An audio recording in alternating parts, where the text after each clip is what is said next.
here I am up on a lecture bench for some reason, holding a bowling ball, which is connected with a wire to the ceiling. I'm going to bring the bowling ball up to my chin, let it go, let it swing away, and come back. Now, why would I do this? I don't know. Is there a possibility I could be injured? Well, the question is, if I let the bowling ball go, swing away, swing back to me, will I be injured or not? Let's find out.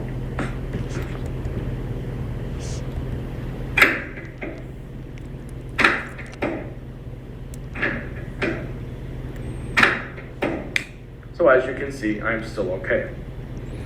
Conservation of energy tells us that if you have a pendulum, the highest point of the pendulum, you cannot go any higher than that. So when I start it up here, swings away, comes back, can go no higher than its starting point. Now, if I were to start like this and give it a push, then I'd want to step out of the way. I gave it more energy so it could go past its starting point. That you do not want to do. Just want to let it go without giving it any extra energy.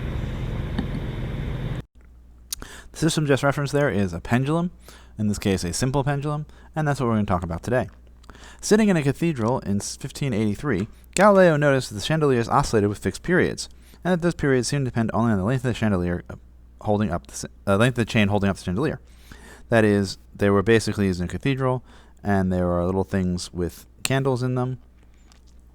And what was actually going on is that somebody was trying to light the candles, and so they had a little fire on the edge of a stick, but they weren't too careful, so they would bop the chandelier and it would move back and forth.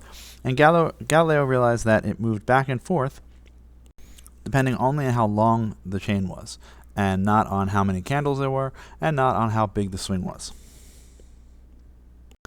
That probably seems like a tame observation, but it's the key technological innovation that launches the age of science.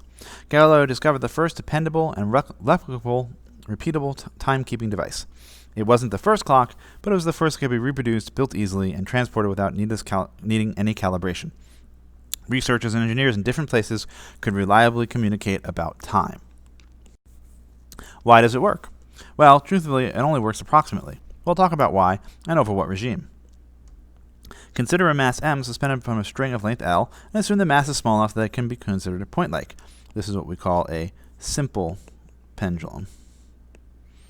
If the mass is not point-like, we get what's called a physical pendulum, and we'll defer talking about that for now. There will be two forces acting on the mass, the tension in the string and the weight due to the earth. But these are non-collinear directions, so there will be acceleration. The part of the force acting along the arc, the so-called tangential component, will be F sub tan equals minus mg sine theta. But for small values of displacement along the arc, sine theta is approximately S over L. So the tangential force is about minus mg S over L. Grouping a little bit differently, the tangential force is minus something, mg over L, which is constant, times the displacement S. That is to say, the pendulum suffers a restoring force that is proportional to the displacement from equilibrium. Mathematically, it looks like a spring, with an effective spring constant, quote unquote, which is mg over L. Thus, the period must obey 2 pi times root m over k,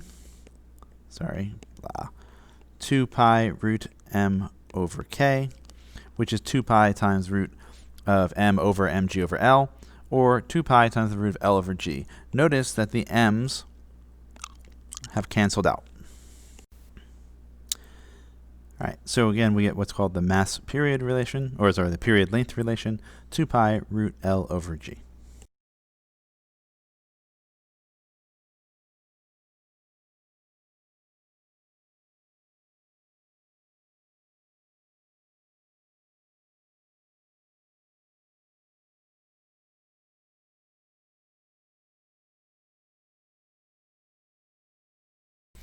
For the spring, remember we had 2 pi times root m over k, which is 2 pi times the root of an inertia term divided by a restoring term.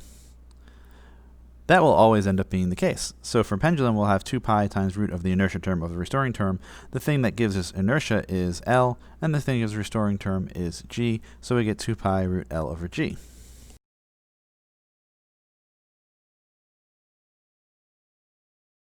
This confirms Galileo's observations. The period depends only on the length of the string and on local gravity, but the mass of the pendulum drops out and does not affect the period. Importantly, neither does the amplitude. Even as the pendulum clock bleeds some energy and loses amplitude, it keeps the same period. This is why pendulum clocks revolutionized timekeeping. Notice that you can invert this if you have a second reliable system of timekeeping. You could measure the period of oscillation of a known string length and compute the local value of g. For a long time, this was the most practicable way to measure the variation of gravitational field on the Earth. Today, you'd probably use a rotating laser interferometer, which is much more precise, but vastly more complicated. Alright, here, draw a circle around the pendulum or pendulums with the greatest period, and a red circle around the pendulum or pendulums with the least.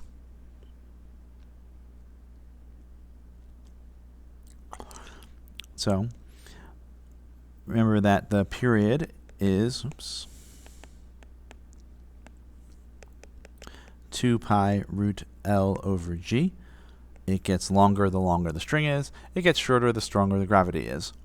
So the masses are going to cancel out, so these are going to be equal, and these are going to be equal.